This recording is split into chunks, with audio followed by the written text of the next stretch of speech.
like to continue our study today by looking at the vision that King Nebuchadnezzar had. Nebuchadnezzar was the leader of the Babylonian Empire. Nebuchadnezzar was the one that had really besieged and taken the remnant from the southern kingdom of the nation of Israel. And he was the one who had, of course, taken Daniel. We know the stories of Daniel, Shadrach, Meshach, Abednego, and these godly men who were taken into captivity in the Babylonian Empire. Nebuchadnezzar was given a dream, a vision. And I find it so interesting that God used this ungodly king, this idol-worshiping king. God gave him a vision.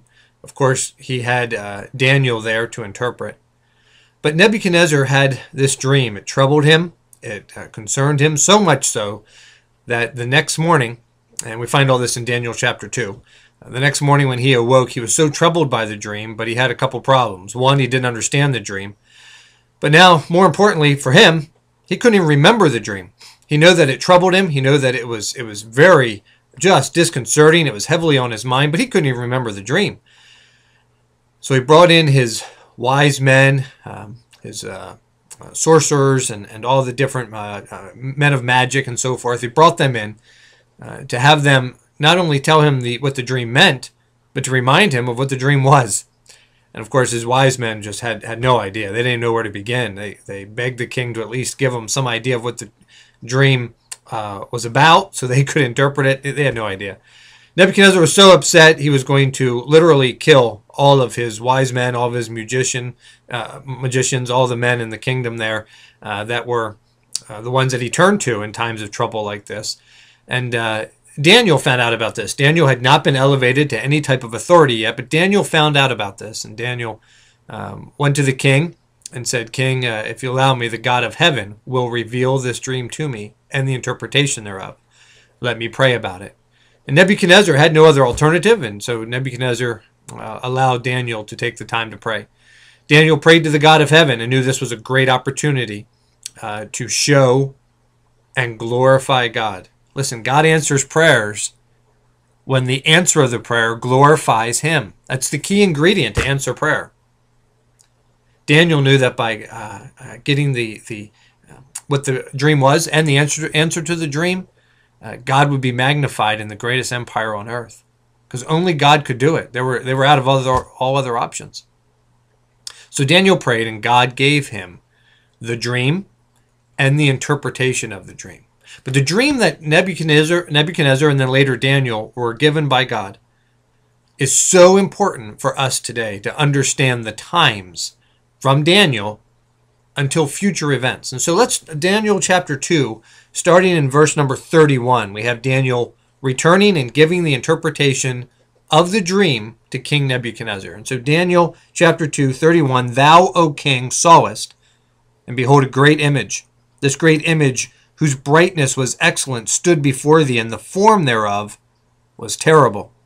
This image's head was of fine gold, his breast and his arms of silver, his belly and his thighs of brass, his legs of iron, his feet part of iron and part of clay. Thou sawest till that a stone was cut out without hands, which smote the image upon its feet that were of iron and clay, and brake them to pieces. Then was the iron, the clay, the brass, the silver, the gold broken to pieces together, and became like the chaff of the summer threshing floors. And the wind carried them away, and no place was found for them. And the stone that smote the image became a great mountain, and filled the whole earth." This was the dream that Daniel had, and in the rest of chapter 2, Daniel interprets the dream. So I'm not going to read the rest of Daniel chapter 2. Obviously, I'd encourage us all to do that. But I want to take the time to explain these different portions of it as we know. We're in a great position today because so much of this has been fulfilled. Daniel was at the beginning of this. We are in the latter stages of this fulfillment. And so we're able to look back in history and have dates and times and exact names. Daniel didn't have all that, but he knew what was being foretold and what was coming. And so we begin with the head of gold. The head of gold on this great image was Babylon and Nebuchadnezzar himself. So it must have made Nebuchadnezzar feel pretty good there, at least for a little bit. Nebuchadnezzar was the head of gold, the Babylonian Empire, the head of gold, the first part.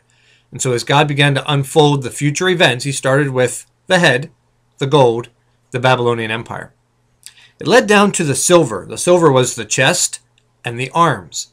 And the silver was going to be the kingdom of the empire, the Medes and Persians. And notice, again, God in his wisdom allowed this to be the area of the statue with the two arms, thus signifying both the Medes and the Persians. Silver, not as powerful as the gold was, not as powerful as the Babylonian Empire, but the Medes and the Persians. And Daniel will see that come to fruition.